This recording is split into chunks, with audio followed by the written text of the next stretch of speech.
సైనిక దళాలకు పూర్తి స్వేచ్ఛ. పహల్గాం ఉగ్రదాడికి ప్రతిస్పందనపై నిర్ణయం భద్రతా బలగాలదే. అత్యున్నత స్థాయి సమావేశంలో ప్రధాని మోదీ త్రివిధ దళాల అధిపతులతో ఢిల్లీలో భేటీ. రక్షణ మంత్రి సిడిఎస్ జాతీయ భద్రతా సలహాదారు హాజరు. మధ్యవర్తిత్వానికి సిద్ధం ఐరాస. ఇరు దేశాలు సంయమనం పాటించాలి చైనా. ఐక్యరాజ్య సమితిలో భారత్ పాక్ ప్రతినిధుల పరస్పర ఆరోపణలు.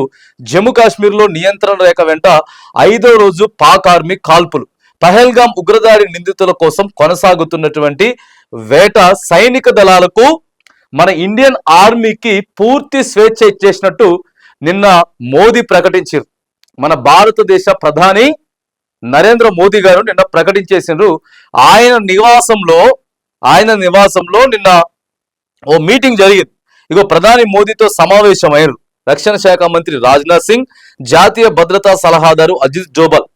చాలా సమావేశంలో కీలకమైనటువంటి అంశాలను ప్రస్తావించారు. ఓవైపు మాకేం సంబంధం లేదంటూనే పాక్ రెచ్చగొట్టేటటువంటి ప్రయత్నం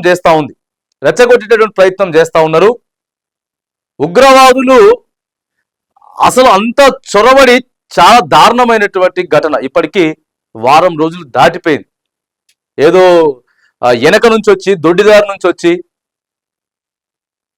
చాలా విధ్వంసం సృష్టించినటువంటి ఘటన ఇప్పటికీ మర్చిపోలేకపోతా ఉన్నాం. యావత్ భారతీయులంతా కూడా ఖచ్చితంగా ప్రతీకారం తీర్చుకోవాల్సిందే.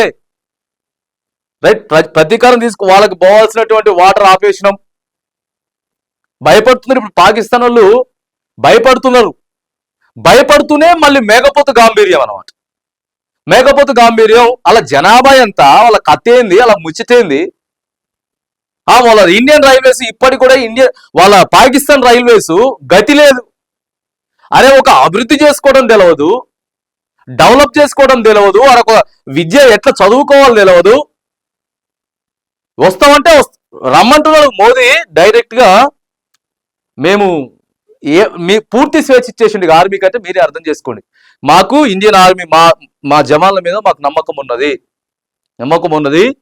ఏ క్షణమైనా సరే, ఎప్పుడైనా సరే ఇక సిద్ధంగా ఉన్నాం. ఒక పక్క పాక్ కూడా చెప్తుంది ఇలా పొద్దుగాల, ఇండియా ఈ 24 గంటల్లో మా మీద అటాక్ చేసేటటువంటి పరిస్థితి కనబడతా ఉన్నది. రైట్, బరాబర్ చేస్తాం, బాగా చెప్తా, బరాబర్ చేస్తాం. మీ లెక్క దొంగచాటును వచ్చి చేయం, సీదా ఢీకొంటాం.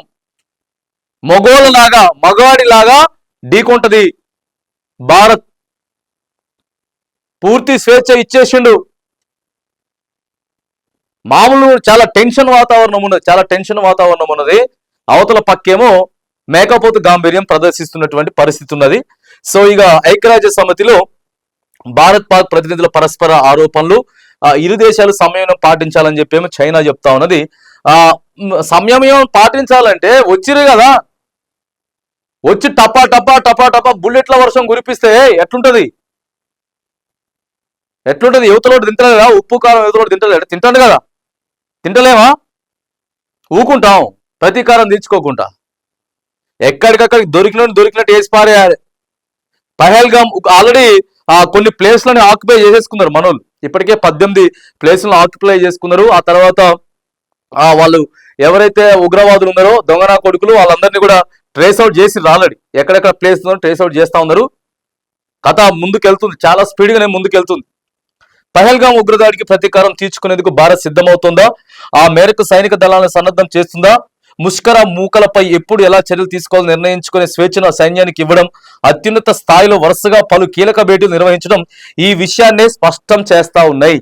కీలకమైనటువంటి భేటీలు, కీలకమైనటువంటి ఆలోచనలు, కీలకమైనటువంటి నిర్ణయాలు తీసుకునేదానికి భారత్ సిద్ధంగా ఉంది, తీసుకుంటా ఉన్నది.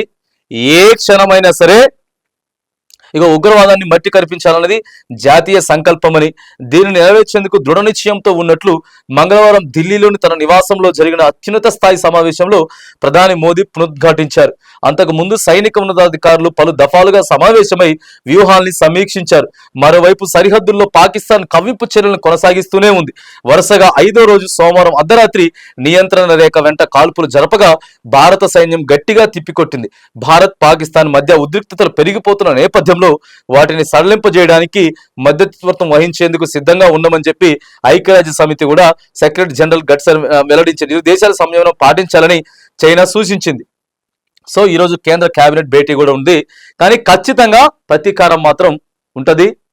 మోదీ గారు మాత్రానికి పూర్తి స్వేచ్ఛ ఇచ్చేసిండు, పూర్తి స్వేచ్ఛ ఇండియన్ ఆర్మీకి ఇచ్చేసినట్టు మాత్రానికి. సో మనం అయితే చూస్తా ఉన్నాం. ఏదేమైనా కానీ ఆ బోర్డర్ లో కొంత టెన్షన్ వాతావరణం అయితే నెలకొన్నది. యావత్ భారతదేశం అంతా కూడా భారత ఆర్మీకి మద్దతు ఇస్తా ఉన్నది. సైన్యం కూడా సిద్ధంగా ఉంది అనేది మాత్రానికి మనకి ఇక్కడ క్లియర్ గా కనబడతా ఉన్నది.